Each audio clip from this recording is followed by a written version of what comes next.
admittedly, I haven't been watching wrestling the last couple of weeks.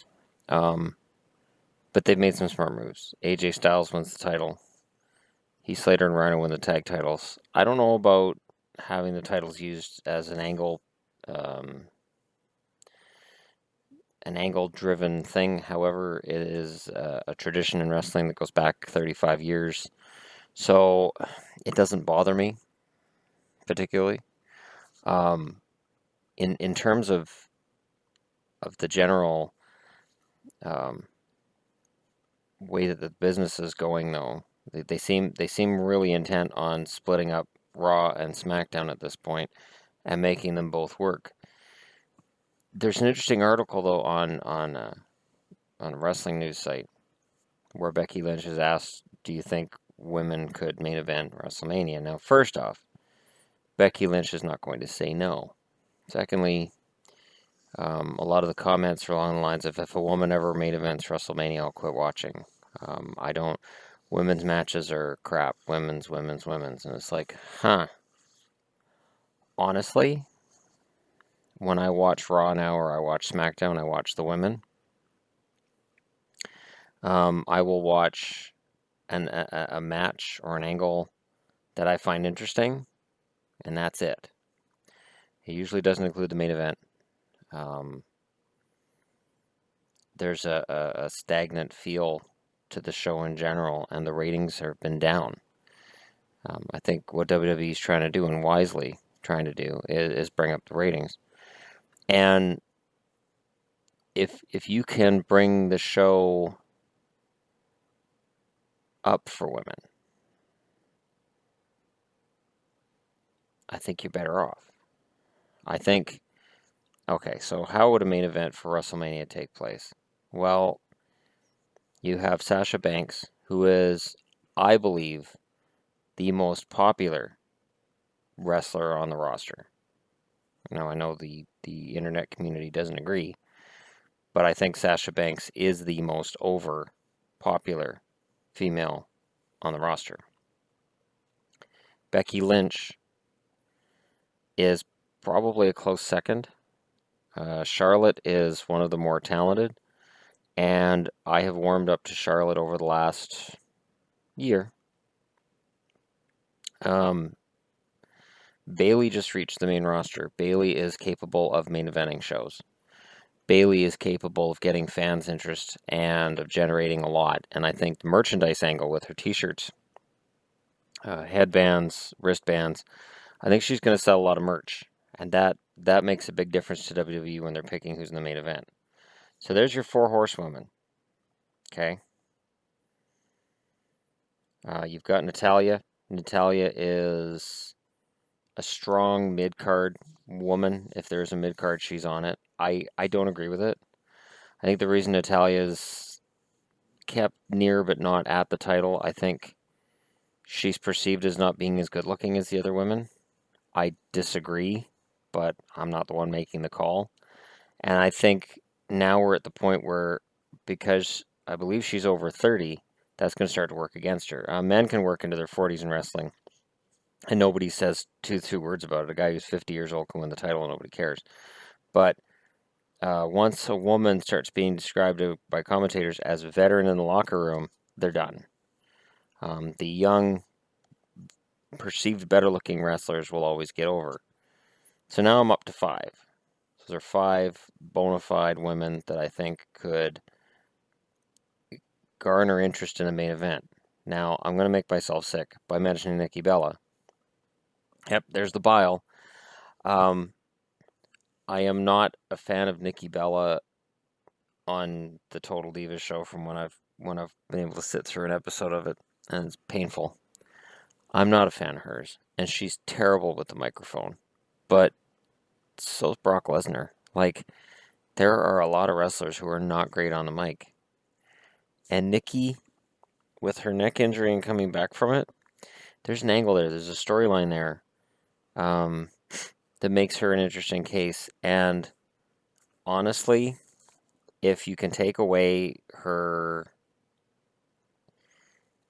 speech patterns, which tend to be really, she can't act in character. I think part of the problem is that as a heel, you can get over without talking a lot, but as a face, you really can't.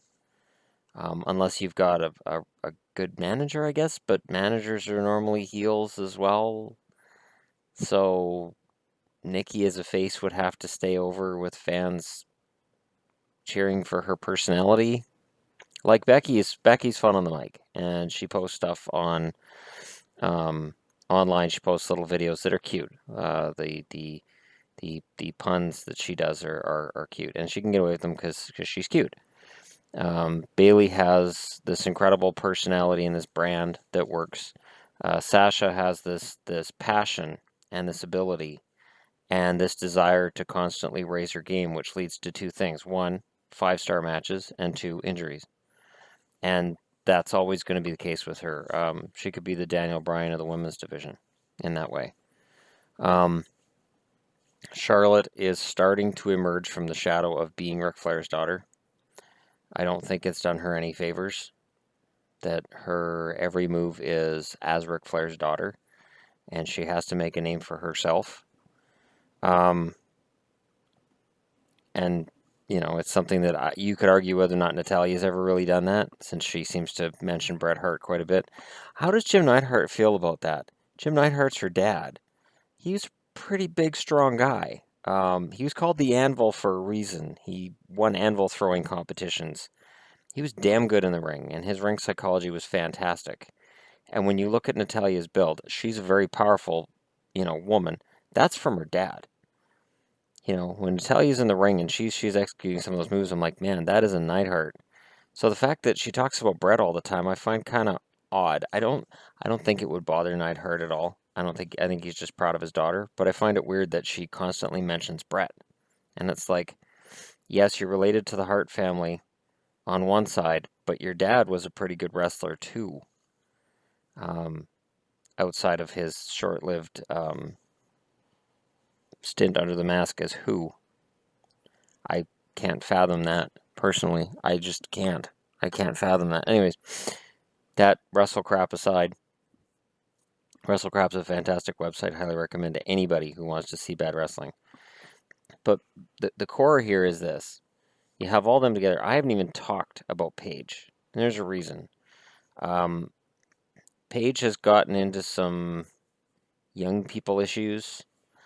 I don't think her dating Alberto Del Rio did her a whole lot of favors, since they both got suspended for wellness violations within 24 hours of each other, which tells me it was probably at the same time. They just didn't want to announce them together.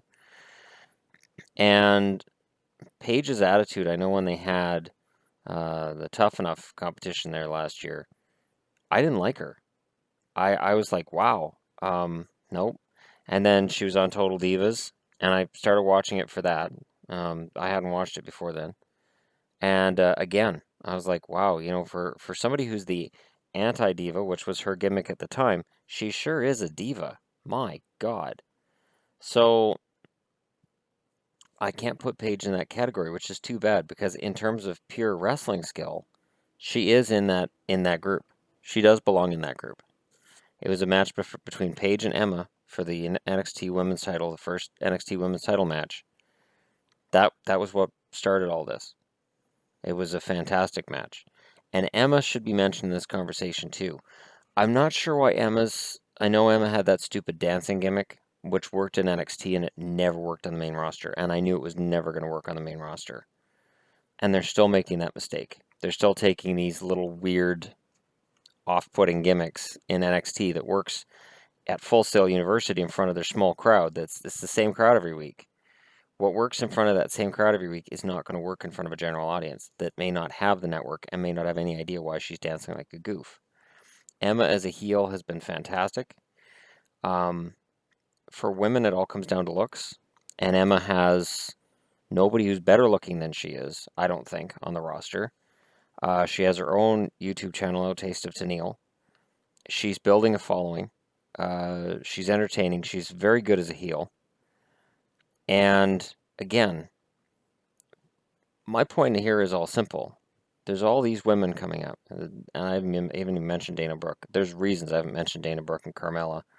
Alexa Bliss is fantastic. Alexa Bliss, Her ring psychology in NXT got much better over the last 6 months she was there.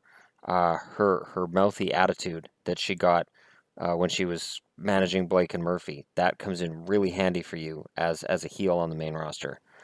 And also exposed that she would be a fantastic valet or manager in the future. So hopefully she gets that opportunity as well as being ladies champ. I would think if you can find a tag team for her to manage, that she can get them to the tag titles and they get her to the women's title.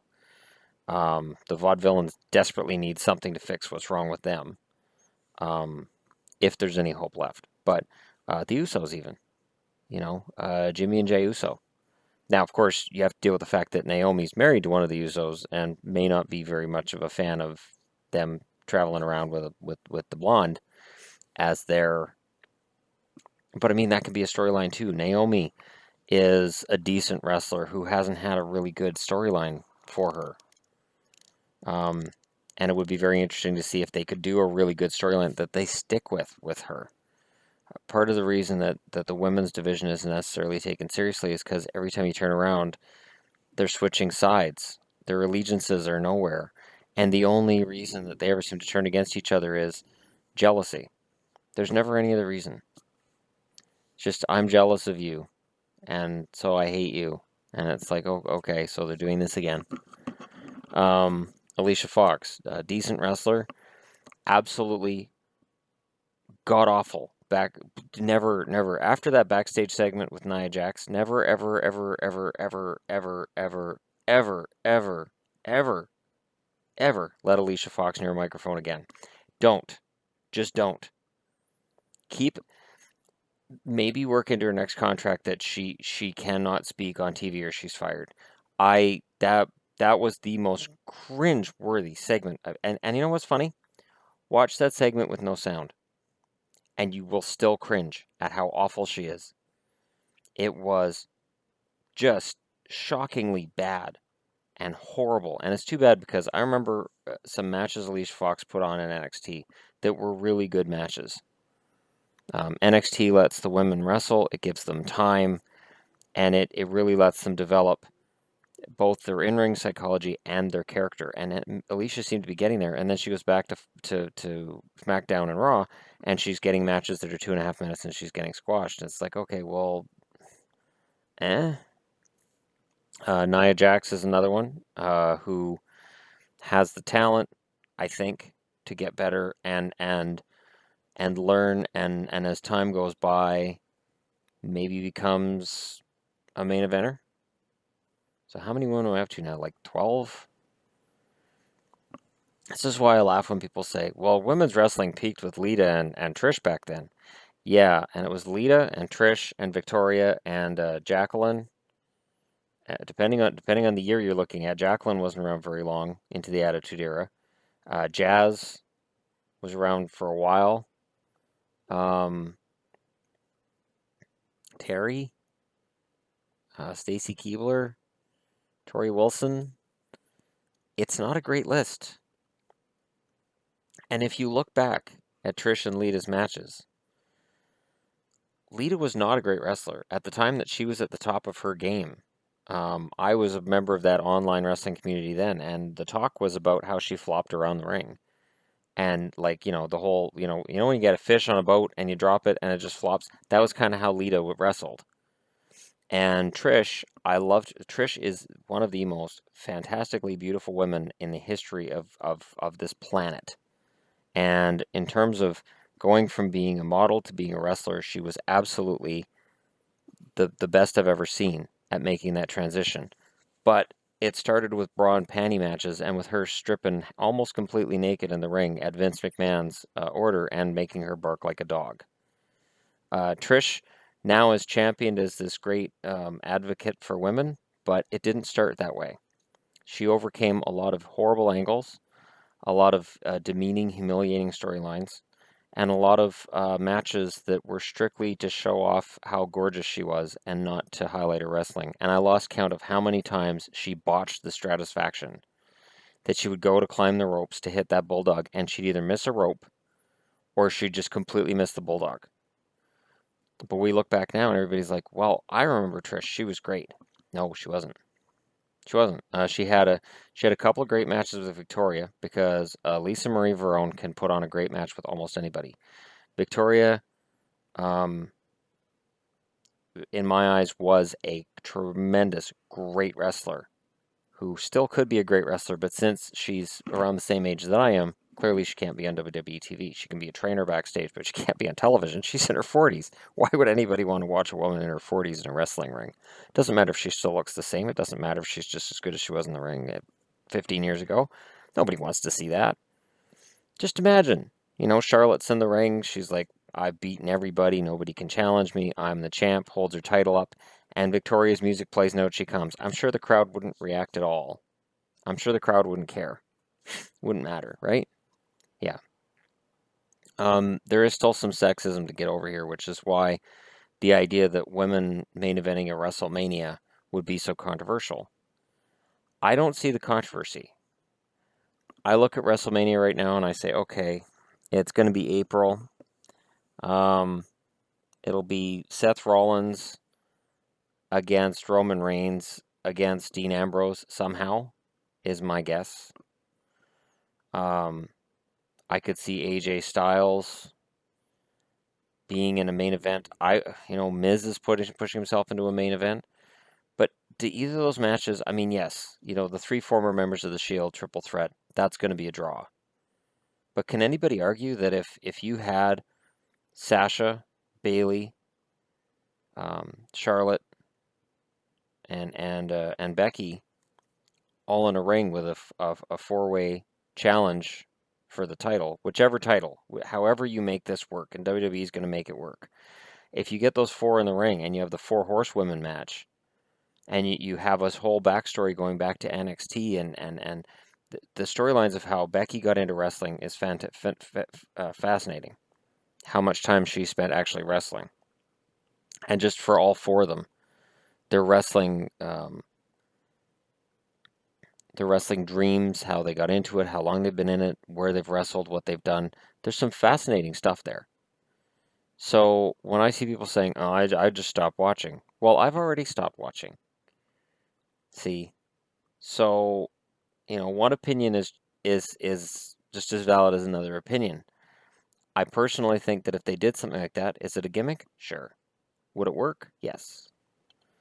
I agree that the women's revolution gets shoved down our throats, and I agree that having Stephanie McMahon in character talking about how important the women's revolution is, when her character on TV has spent more time squashing other women than doing anything else, is baffling. But this is WWE, and things are baffling. Because in one segment, Stephanie will be out there talking to the fans and getting them to cheer her, and in the next segment, 10 minutes later, she's bad talking to fans and they're all booing her. And yet, we're not supposed to notice. And I only mention this because I will watch a show where Becky's headlining. I will watch a show where Sasha's headlining. I will watch a show where Bayley's headlining, based on matches those three women have put on in any combination that have absolutely annihilated the rest of the show. The only problem is, as I said, NXT gives these women a chance to develop their characters, develop their psychology, and really prove themselves and improve themselves. And the main event roster doesn't seem to view women the same way. And until your announcers, Michael Cole, JBL, Mauro Ranallo, I'm not going to say Corey Graves. Corey Graves is fantastic at putting the women over. But until all of your announcers are on the same page, that they will all stop shit-talking the women and making sexist comments, and they will all just view them all as athletes.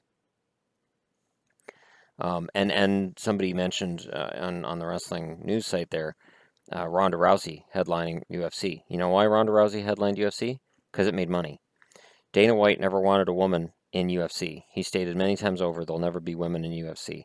Women came into UFC and succeeded because Ronda Rousey. I mean, there's Gina Carano too. But their success paved the way for other women. And whether it's Misha Tate, who's able to maintain that, or maybe Misha's not a strong enough draw, that door's been opened. All WWE needs is for a woman to be that star. And I honestly think Sasha or Becky could be that crossover to the main. I know Charlotte has that ability, but it's yeah, I mean Charlotte could because she's Flair's daughter, and she does seem to have an ability to hold herself properly when she's being interviewed.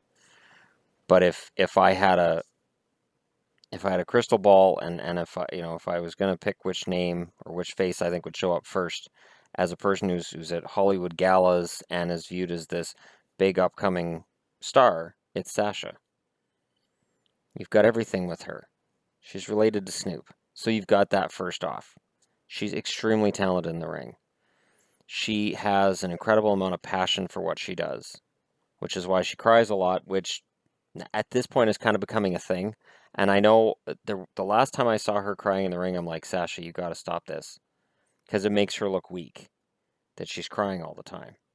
And it's kind of a stereotypical women thing, and she's got to get out of that. But yeah, Sasha and Becky have that ability to be, I could see them doing movies.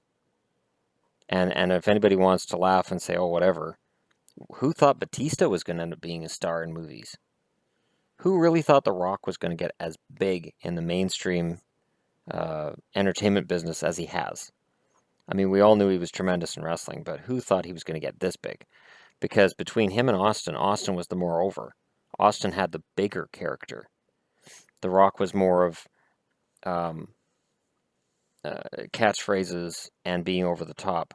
But outside the ring, as Dwayne Johnson, as himself, he was very, nice guy. Stone Cold was still up here, even outside the ring. Even when he was just being himself, he was still cursing and swearing. He would still be drinking beer during interviews if he was allowed. Like, he was still Stone Cold no matter what. So, at the time, when they were both doing movies, it wouldn't have been a surprise to any of us if Stone Cold Steve Austin had become another Bruce Willis or another Stallone in terms of being able to turn out $100 million movies. Wouldn't have surprised any of us. And it just didn't turn out that way. And now it's women. And it's a matter of which woman is going to be that character, that star.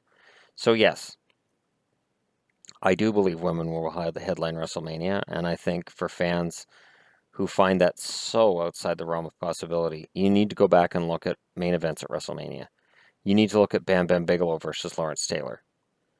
Okay, WWE is all about what makes money, what gets headlines, what brings people in. That's why the title doesn't headline every WrestleMania.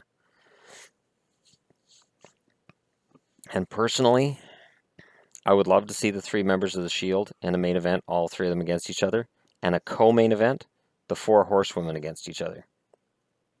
I think that would be the best way to go. And I think there would be just as much interest and speculation in both matches as to who's going to win. And I think it would be fantastic. I think you have Seth Rollins win that match between the three members of the Shield, since he was kind of the forgotten guy while the Shield was all together. I mean, in terms of build-up, Ambrose was the crazy one, and Reigns was the power, and then Rollins was kind of the comic relief when the three of them did their promos towards nearing the breakup, and he was the guy holding them together. And then after he became the architect, after they broke up and he was able to become himself, he became the architect.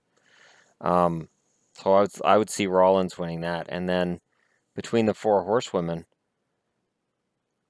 it'd be hard to deny Bayley, just for the crowd reaction, just for the confetti and the partying and the celebration, and just for WrestleMania is all about those moments. I mean, nobody talks about Benoit anymore because of obvious reasons. But when Chris Benoit and Eddie Guerrero both won, and they both celebrated their title wins together in the ring to close out Mania, that was a special moment. And it's that kind of moment that we don't really get a lot of anymore. So, anyways, that's my opinion, anyways. And thank you for watching, and I'll be back with more later.